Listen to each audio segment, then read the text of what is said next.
Olá! Hoje eu quero bater um papo mais informal sobre como é o início da terapia para o borderline.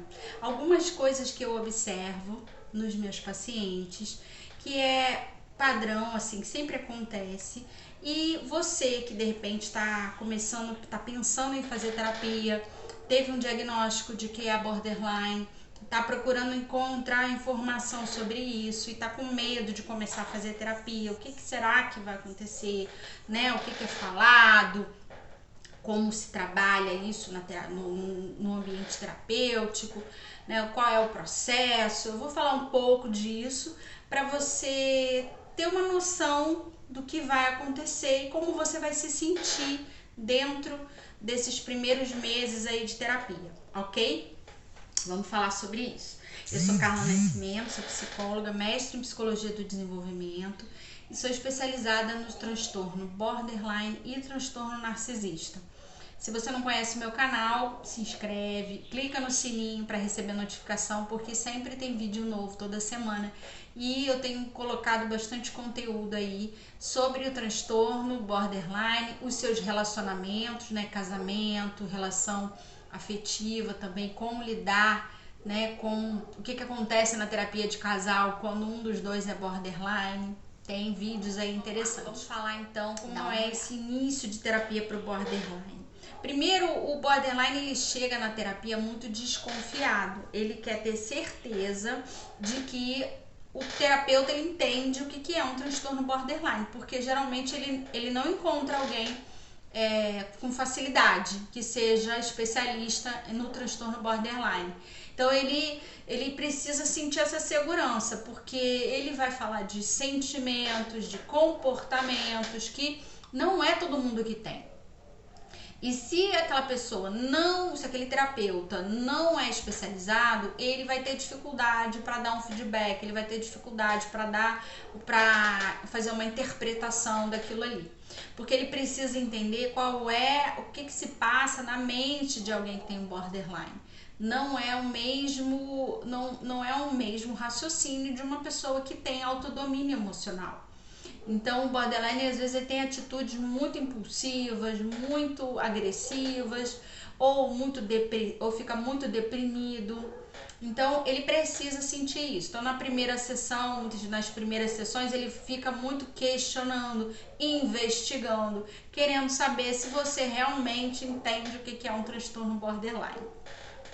Depois, uma outra coisa que acontece é que ele começa a terapia buscando um aliado. Ele tá muitas vezes em guerra com o mundo. Todo mundo parece que tá contra ele. Toda hora tem uma treta, tem uma confusão, tem uma discussão e ele precisa de um aliado para dizer para ele assim: olha, realmente não dava para você agir de outra forma. Aí ele começa a trazer nas primeiras semanas tudo o que acontece na vida dele que gerou problema, que gerou transtorno, que gerou briga. Então deixa, né? Isso é legal, é bom.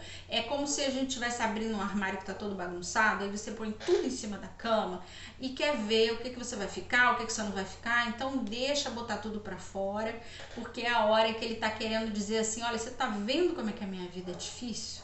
Me ajuda, porque tá difícil demais isso aqui. E aí a gente escuta, até que vai chegar um momento em que a gente vai começar a ajudar essa pessoa a organizar toda essa confusão. Ele vai criar um vínculo muito rápido com o terapeuta, porque ele se sente acolhido. Muitas vezes ele demora para falar coisas que são importantes, tipo...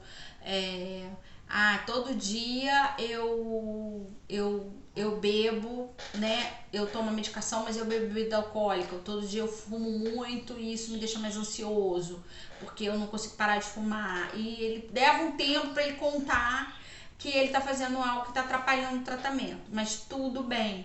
O que ele tá querendo fazer é ser aceito, ser acolhido. Ele não quer fazer nada que possa gerar na cabeça dele a vontade do terapeuta de encerrar o processo terapêutico. Então, não tem problema de você ir descobrindo depois coisas que ele não quis falar. Faz parte das primeiras semanas também de terapia. A gente tem que ir criando esse vínculo de confiança, né? E o terapeuta, ele está preparado para isso, para criar esse vínculo de confiança aos poucos. A gente sabe que não é de uma hora para outra que o paciente vai falar tudo que acontece com ele. A gente sabe disso.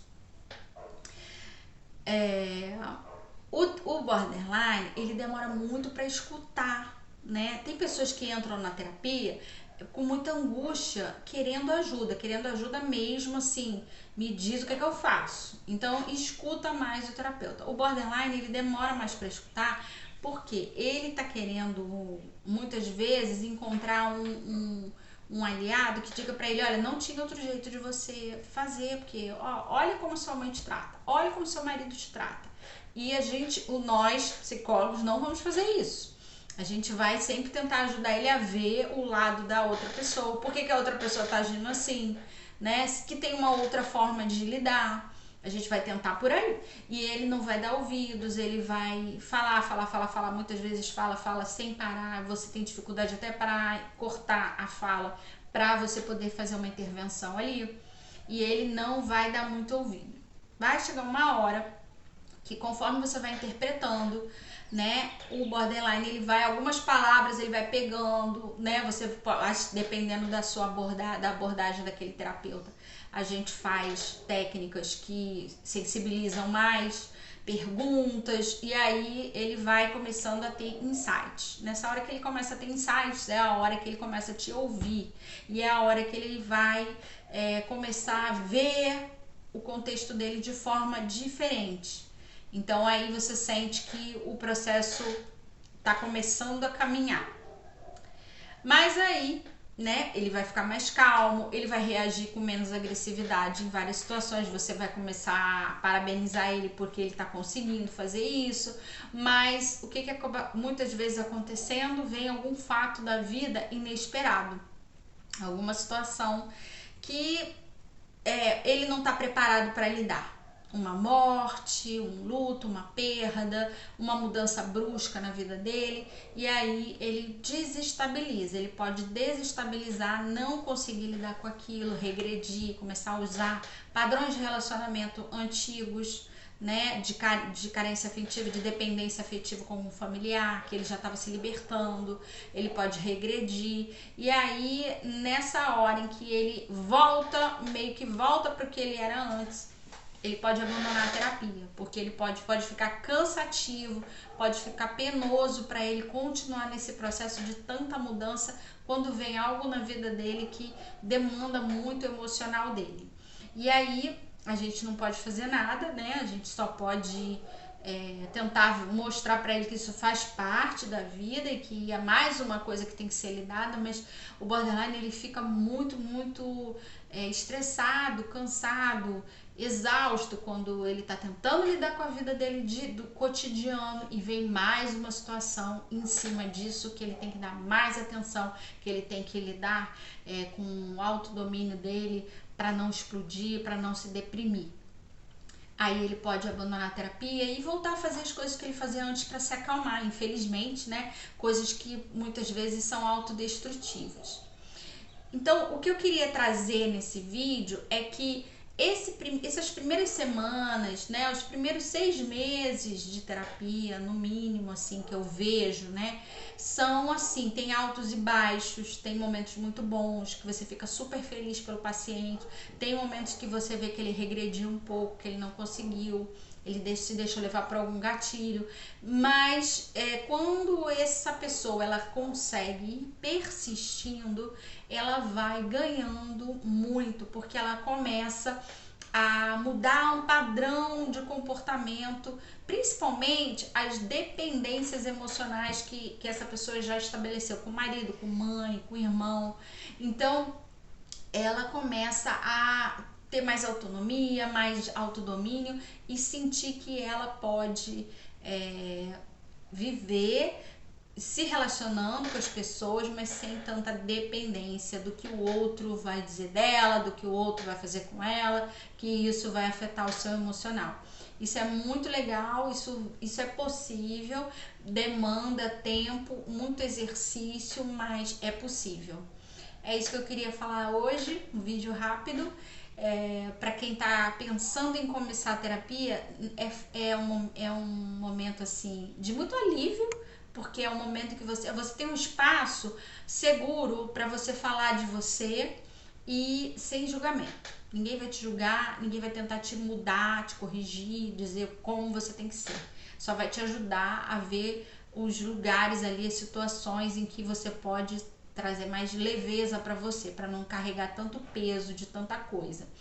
Mas demanda trabalho, exercícios, exercitar, se auto-observar bastante, fazer também o autocuidado emocional, que envolve cuidar do corpo, cuidar do que você ingere, do que você come, do que você bebe, dos exercícios que você faz.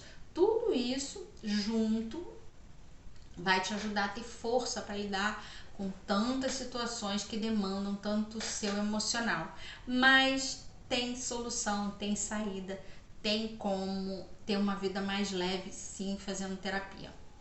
Se você gostou do vídeo, curte, compartilha, deixa o seu comentário aí, fala se você quer um vídeo sobre os primeiros meses de terapia com um narcisista, com a pessoa que tem traços narcisistas que eu faço, e até o próximo vídeo.